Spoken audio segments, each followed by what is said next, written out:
السلام علیکم ورحمۃ اللہ۔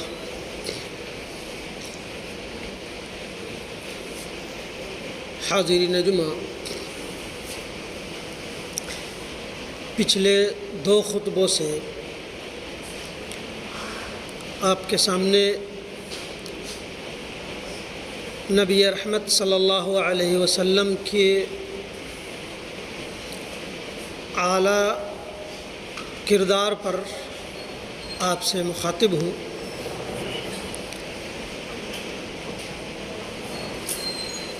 پیوستہ موضوع تھا نبوت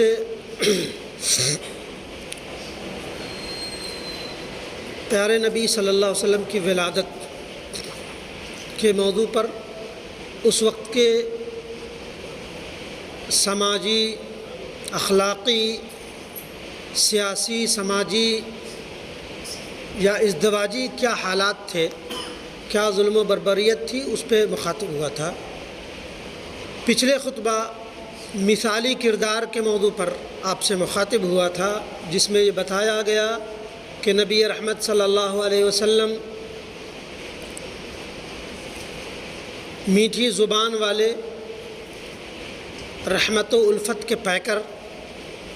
کبر و نخوت سے دور رہنے والے، مساوات اور برابری کے پیغامبر اور علمبردار، اور یونٹی، اتحاد کی مثال۔ حاضرین، آج کے خطبہ میں میرا موضوع ہے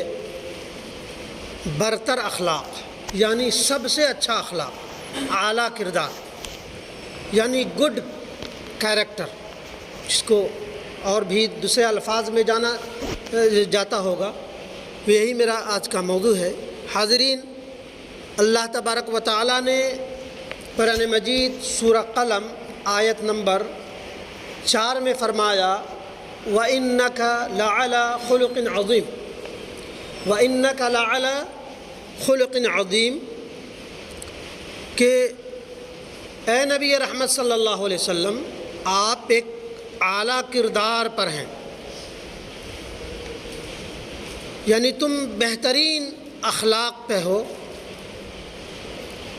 کردار کی جو سب سے اونچی چوٹی ہوتی ہے، اس پر تم فائز ہو، یعنی بہترین کردار کے حامل ہو، اچھے اخلاق کے حامل ہو۔ اور اس کی وضاحت نبی اکرم صلی اللہ علیہ وسلم کے دوسرے اقوال سے بھی ہمیں پتہ چلتا ہے کہ نبی رحمت صلی اللہ علیہ وسلم کے برتر اخلاق کیسے تھے، اعلیٰ کردار کیسے تھے۔ حاضرین، پیارے نبی صلی اللہ علیہ وسلم نے فرمایا، عن حذیفہ رضی اللہ عنہ قال قال رسول اللہ صلی اللہ علیہ وسلم لا تکونوا امعة تقولون ان احسن الناس احسننا وان تظلموا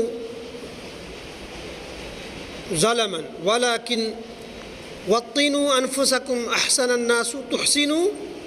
وان ساءوا فلا تظلموا۔ یہ ترمذی کی روایت ہے۔ کتاب الادب میں اس حدیث کو تذکرہ کیا گیا ہے، اور مشکات المصابیح میں بھی اس حدیث کو وہ کیا گیا ہے، اور اس کی روایت صحیح ترین ہے۔ حاضرین، حضرت حذیفہ رضی اللہ عنہ سے روایت ہے کہ نبی اکرم صلی اللہ علیہ وسلم نے فرمایا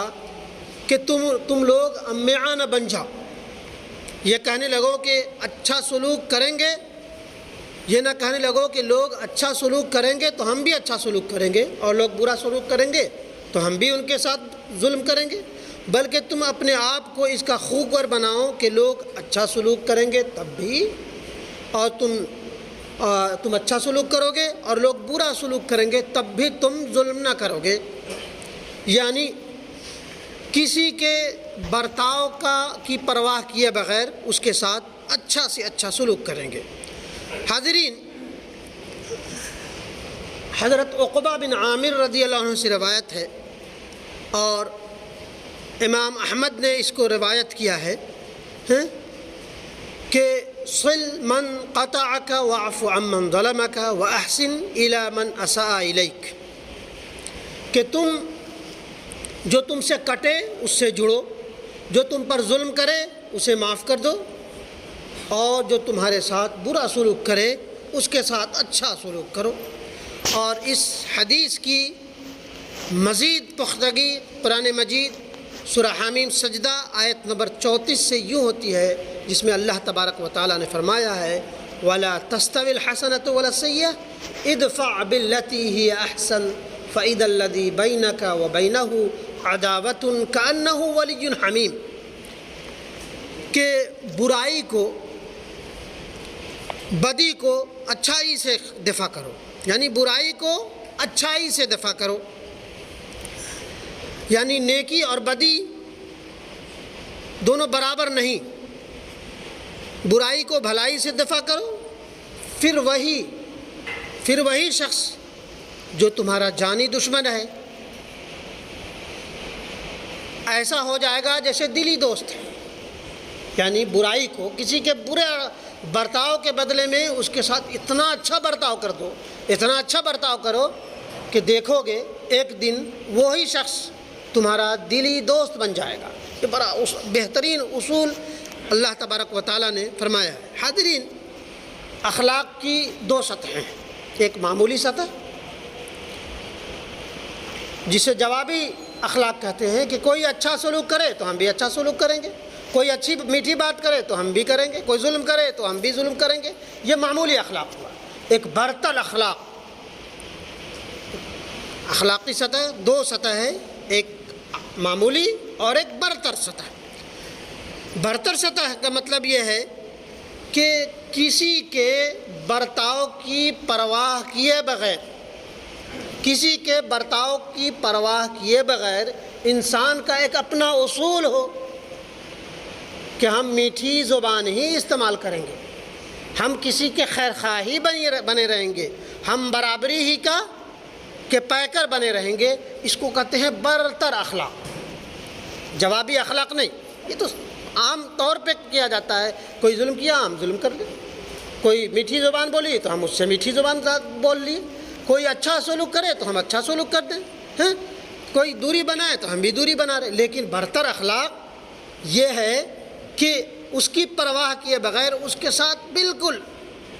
اپنے اصول کے مطابق، نبیانہ اصول، کہ اس کی پرواہ کیے بغیر اس کے ساتھ احسان کا، بھلائی کا، رحم دلی کا اور ہر طرح کی قربانی اور جانثاری کا کے پیکر بنے رہے، اس کو کہتے ہیں برتر اخلاق۔ حاضرین، یوں تو دنیا میں بہت سارے فلسفی پیدا ہوئے، سبوں کے اپنے اپنے فلسفے ہیں، اپنے اپنے اصول ہیں۔ ایک فلسفی فرانس کا فلسفی والٹیئر ہے جو کہتا ہے کہ کوئی بھی شخص اپنے نزدیکی لوگوں میں ہیرو نہیں بن سکتا، کوئی بھی شخص اپنے نزدیکی لوگوں میں ہیرو نہیں بن سکتا، وہ اس لیے کہ اس کے تمام ذاتی اور قریب ترین چیز اس کے سامنے واضح ہوتی ہے۔ لیکن وہیں دوسرا یورپین ہی فلسفی سورن اسمتھ کہتا ہے کہ یہ اصول پیغمبر اسلام صلی اللہ علیہ وسلم پر صادق نہیں آتی۔ وہ کہتا ہے کہ تاریخ ہمیں بتاتی ہے، ہم نے پڑھا ہے کہ جو شخص نبی اکرم صلی اللہ علیہ وسلم سے جتنا قریب ہوتا وہ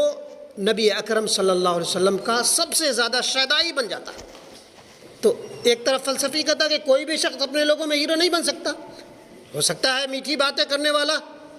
میں ہوں، غیرے ہیں، بڑے بڑے فلسفی ہیں، بڑے بڑے مسلح ہیں، بولنے میں کچھ اور ہوں، ان کے کردار کچھ اور ہو، گھر میں میاں بیوی، دوست احباب، کلیگس، اپنے ماتحتوں کے ساتھ کیا سلوک ہے۔ لیکن اسمتھ کہتا ہے کہ جو شخص نبی اکرم صلی اللہ علیہ وسلم سے جتنا قریب ہوتا اتنا ہی ان کے اخلاق کا خوگر اور ان کا شیدائی بن جاتا۔ یہ پیارے نبی صلی اللہ علیہ وسلم کے اخلاق کا وہ تھا کہ جسے وَإِنَّكَ لَعَلَىٰ خُلُقٍ عَظِيمٍ، کہ تم بہترین اخلاق پہ ہو، تم اخلاق کی بلند چوٹی پر فائز ہو۔ زید بن حارثہ جو قبیلہ کلب کے ایک شخص حارث بن شراحیل کے لڑکے تھے.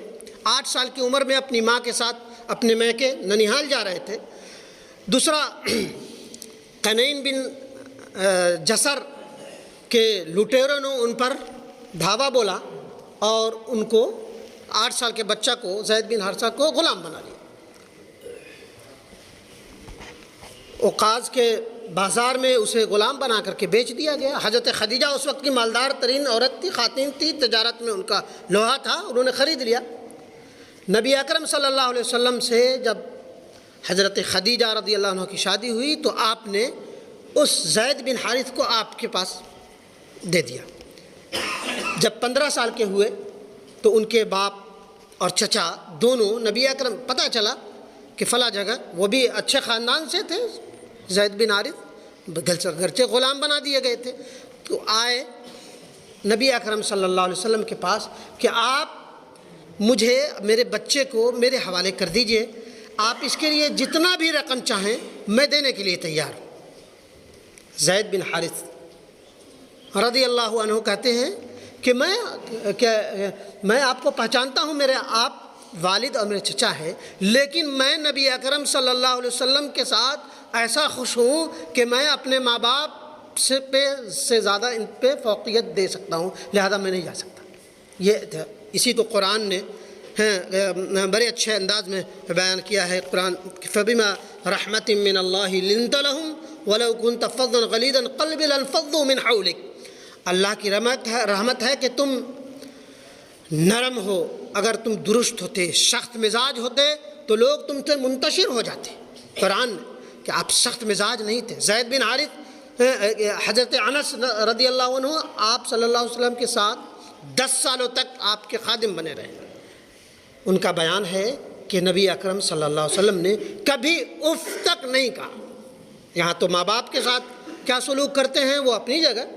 لیکن ایک اس وقت کے غلام ہی حضرت انس بن مالک رضی اللہ عنہ کہ 10 سال تک میں نبی اکرم صلی اللہ علیہ وسلم کے ساتھ رہا، کبھی نبی اکرم صلی اللہ علیہ وسلم نے اف تک نہیں کہا، اور یہ نہیں کہا کہ تم نے یہ ایسے کر لیا، ایسے کیوں نہیں کیا. یہ تھے نبی اکرم صلی اللہ علیہ وسلم کے اعلیٰ کردار. طائف کی شام، اور نبی اکرم صلی اللہ علیہ وسلم نے اس للک میں اس امید کے ساتھ طائف کا سفر کیا کہ وہاں کے لوگوں کو دعوت و تبلیغ کر سکے، لوگوں کو اللہ کی دعوت، اللہ کی طرف بلایا جائے، توحید کی طرف بلایا جائے. وہاں نبی اکرم صلی اللہ علیہ وسلم کی بات سننے کے باوجود علاوہ وہاں کے لوگوں نے نبی اکرم صلی اللہ علیہ وسلم کو طائف کے سرحد سے نکالنے کے لیے اوباشوں کو لگا دیا. اس قدر پتھر سے مارا، اس قدر وہ کیا کہ نبی اکرم صلی اللہ علیہ وسلم کے سر کا خون آپ کی جوتی مبارک میں جم گیا تھا. حضرت عائشہ رضی اللہ عنہ فرماتی ہیں کہ نبی اکرم صلی اللہ علیہ وسلم فرماتے ہیں کہ میری زندگی میں شام سے بڑھ کر بھیانک شام، یہ طائف کے شام کی بقدر کوئی شام نہیں گزری، بہت پرخطر شام تھی. اس وقت فرشتے نازل ہوتے ہیں، کہتے ہیں نبی اکرم صلی اللہ علیہ وسلم آپ فرما دیجئے، طائف دونوں پہاڑ کے بیچ کا ہے کہ آپ حکم دیجئے کہ میں دونوں پہاڑوں کو پیس دوں تاکہ یہ لوگ ریزہ ریزہ ہو جائیں. نبی اکرم صلی اللہ علیہ وسلم کے وہ نبیانہ الفاظ کہ یہ لوگ نہیں جانتے کہ یہ کیا کر رہے ہیں، اللہ تو ان کی مغفرت فرما، ان کو معاف کر دے. اور کہا کہ ہو سکتا ہے یہ ہمارے ساتھ یہ سلوک کرتے ہیں، نادانی میں کر رہے ہیں، ہو سکتا ہے ان کی آنے والی نسلیں اسلام کے پیکر بن جائیں. حاضرین، صلہ رحمی کا مطلب یہ نہیں ہے کہ صلہ رحمی کے جواب میں صلہ رحمی کی جائے، بلکہ جو شخص قطع رحمی کرے، رشتے کاٹے، اس کے ساتھ صلہ رحمی کیا جائے. مستح نامی شخص، مستح جانتے ہیں نا، مستح وہ شخص ہے جو حضرت مائی عائشہ صدیقہ رضی اللہ عنہ پر جب بدکاری کا الزام لگایا تو وہ سب بڑھ چڑھ کر وہ آگے تھا تہمت لگانے والوں میں. حضرت ابو بکر صدیق رضی اللہ عنہ وسلم ماہانہ اسے اس کی ضرورت کے مطابق کچھ رقم دیا کرتے تھے. جب یہ بات ہوئی بیٹی کے ساتھ معصوم بیٹی کے ساتھ اور پیغمبر کی زوجہ کے ساتھ یہ سلوک کیا تو انہوں نے وہ جو رقم دیتے تھے، ماہانہ وظیفہ دیتے تھے، انہوں نے روک دیا۔ نبی اکرم صلی اللہ علیہ وسلم کو خبر لگی تو نبی اکرم صلی اللہ علیہ وسلم کے وہ پیارے الفاظ کہ کسی شخص کے اخلاقی جرم کی وجہ سے اس کے معیشت پر ضرب کاری نہ کرو، کہ اس کا جو وظیفہ ہے اسے تم بحال کرو۔ اس کے علاوہ حضرت ابو بکر صدیق رضی اللہ عنہ روایت کے راوی ہیں کہ کسی انسان کے لیے ممکن نہیں کہ ایک بار ایک شخص آیا اور نبی اکرم صلی اللہ علیہ وسلم کو برا بھلا کہنے لگا۔ ایک بار کہا نبی اکرم صلی اللہ علیہ وسلم، حضرت ابو بکر دونوں خاموش، دوسری بار کہا، دوسری بار بھی خاموش، تیسری بار کہا تو حضرت ابو بکر صدیق نے جواب دے دیا۔ کسی کے برے جب باتیں کر رہا تھا، برا سلوک کر رہا تھا تو حضرت ابو بکر نے بھی اس کے جوابی طور پہ اسے برا بھلا کہنے کی کوشش کی۔ نبی اکرم صلی اللہ علیہ وسلم نے کہا کہ جب تم خاموش تھے تو فرشتے تمہارا جواب دے رہے تھے، اور جب تم بولنے لگے تو فرشتے ہٹ گئے۔ آپ فرمایا کہ اللہ سے بڑھ کر انتقام لینے والا کوئی ہو ہی نہیں سکتا۔ اسی طرح حضرت علی رضی اللہ عنہ سے روایت ہے، حضرت علی رضی اللہ عنہ کہ ایک شخص آیا، ایک یہودی آیا اور نبی اکرم صلی اللہ علیہ وسلم نے کچھ رقم دوسروں کو دینے کے لیے لے رکھی تھی، قرض تھا، آیا اور نبی اکرم صلی اللہ علیہ وسلم کو صبح سے شام تک گھیرے رکھا، اور اس وقت پورے مدینہ اور قرب و جوار پر آپ کی حکومت تھی۔ آپ خاموش رہے، وہ بولتا رہا، گھیرے رہا کہ جب تک میرا رقم تمہیں واپس نہیں کر دیتے میں تمہیں چھوڑنے والا نہیں ہوں۔ شام تک گھیرے رہا۔ یہ سلوک دیکھ کر کے وہ شخص نبی اکرم صلی اللہ علیہ وسلم کا شدائی بن گیا۔ وہ حضرت علی چاہتے تو اسے دھتکار کر بھگا دیتے، نبی اکرم صلی اللہ علیہ وسلم کا یہ سلوک دیکھا تو وہ شخص فوراً اسلام لے آیا ہے کہ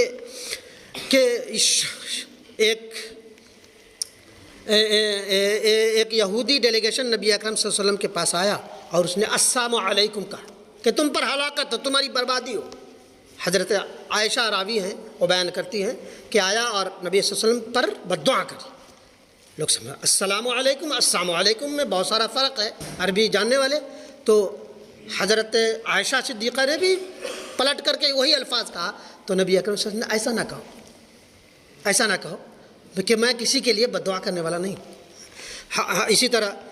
شمابہ بن اثال جو شہر یمامہ کے حاکم تھے، یمامہ کے حاکم، نبی اکرم صلی اللہ علیہ وسلم کے دشمن عنایت ترین شمامہ بن اثال، آپ نے ایک قافلہ بھیجا ان پر تبش دینے کے لیے اور اسے وہ پکڑا گیا اور لے کے آئے، مسجد نبوی کے ستون سے باندھ دیا۔ اور جب نبی اکرم صلی اللہ علیہ وسلم آئے اور اس کا حال چال پوچھا تو کہا کہ تم اگر مجھے قتل کر دیتے ہو تو ٹھیک ہے، میرے لوگ میری سب بدلہ لے لیں گے، اگر معاف کر دیتے ہو تو بہتر ہے، اگر چاہتے ہو کہ اس کے مقابلے میں ہر طرح کا فدیہ دوں تو اس کے لیے بھی تیار ہوں۔ نبی اکرم صلی اللہ علیہ وسلم نے کوئی اس کا وہ قبول نہیں کیا، نہ اسے مارا، نہ اس سے کچھ فدیہ لیا، اور نہ کوئی وہ کیا، اس کو چھوڑ دیا۔ نبی اکرم صلی اللہ علیہ وسلم وہ گیا اور پھر باہر آیا، پھر آیا اور کلمہ پڑھ کر کے نبی اکرم صلی اللہ علیہ وسلم کا شہدائی بن گیا۔ ایک مقروض نبی صلی اللہ علیہ وسلم کسی یہودی کے مقروض تھے، آیا اور کہا کہ تم ابن ہاشم کے لوگ بڑے نادہندہ ہوتے قریش کے لوگ، اب وقت باقی ہے لیکن وہ سلوک کر رہا ہے۔ نبی اکرم صلی اللہ علیہ وسلم نے اس کو دھتکارا نہیں، وہ نہیں کیا۔ نبی اکرم صلی اللہ علیہ وسلم نے اسے درگزر کی، معاف کی۔ وہ بھی اس وقت کا واقعہ ہے جب آپ پورے مدینہ پر آپ کی حکومت تھی۔ وہ اس قدر وہ مرعوب ہوا کہ وہ گیا اور وہ آیا اور اشہد اللہ الہ الا اللہ پڑھی، اور ایک مالدار ترین یہودی تھا، وہ سارے مال و دولت لا کر کے آپ کے قدموں میں ڈال دیا کہ یہ لیجئے، یہ میرے مال و دولت ہیں، آپ جہاں چاہیں جیسے چاہیں آپ اسے خرچ کر سکتے ہیں۔ یہ تھا نبی اکرم صلی اللہ علیہ وسلم کا بہترین اخلاق۔ حاضرین، اخلاق کی بلندی یہ ہے کہ انسان کمزور کے ساتھ اور طاقتور کے ساتھ، دونوں کے ساتھ یکساں سلوک کرے۔ ایسا نہیں ہے کہ اپنے سینئر کے ساتھ، اپنے برابری کے ساتھ ہو تو زبان کچھ اور، یہ تو منافقت ہے۔ کہ اگر برابری کے ساتھ ہو تو کچھ اور آپ کا اخلاقی سطح ہو، اور کمزور کے ساتھ ہو تو اور سلوک ہو۔ کہا کہ دونوں کے ساتھ برابری، میانہ روی اختیار کرنا، یہ بلندی اخلاق کا وہ ہے۔ حاضرین، عثمان بن طلحہ، وقت یہاں اجازت نہیں دیتا، بہرحال بات کو یہیں میں ختم کرتا ہوں کہ خلاصہ کلام یہ کہ یہ ساری چیزیں کہنے اور سننے کے لیے نہیں ہیں، بہت کہا جا چکا، بہت سنا جا چکا، بلکہ یہ برتنے کی چیز ہے کہ نبی اکرم صلی اللہ علیہ وسلم کی گواہی قرآن نے کہا کہ وما آتاکم الرسول فخذوہ وما نہاکم عنہ فانتہوا، کہ جو کچھ رسول تمہیں دیں اسے لے لو، جس چیز سے روک دیں اسے رک جاؤ۔ لقد کان لکم فی رسول اللہ اسوۃ حسنہ، کہ نبی اکرم صلی اللہ علیہ وسلم کی زندگی میں تمہارے لیے بہترین نمونہ ہے، اسے پکڑ لو، اسے اپنا لو۔ تو یہ کہنے کی بات بہت ہو چکی ہے، اب برتنے کی چیز ہے کہ آپ برتر اخلاق کے حامل بنیں، معمولی سطح کے اخلاق پر نہ بنیں، اور یہ وقت کا تقاضا بھی ہے کہ جب آپ اپنے اخلاق کو اتنا بلند کر لیں گے تو آپ کا دشمن بھی جیسے نبی اکرم صلی اللہ علیہ وسلم کا شیدائی بن گیا، عنقریب آپ کا دشمن بھی آپ کے اخلاق کا شیدائی بن جائے گا۔ اور یہ اپنا کر کے دیکھیے، بہت حد تک اس کو برت کر کے دیکھا گیا ہے، دیکھا ہے۔ اللہ تبارک و تعالیٰ ہمیں اور آپ سب کو کہنے اور سننے سے زیادہ اپنے گریبان میں جھانکنے والا بنائے اور اس پر عمل کرنے والا بنائے۔ آمین یا رب العالمین۔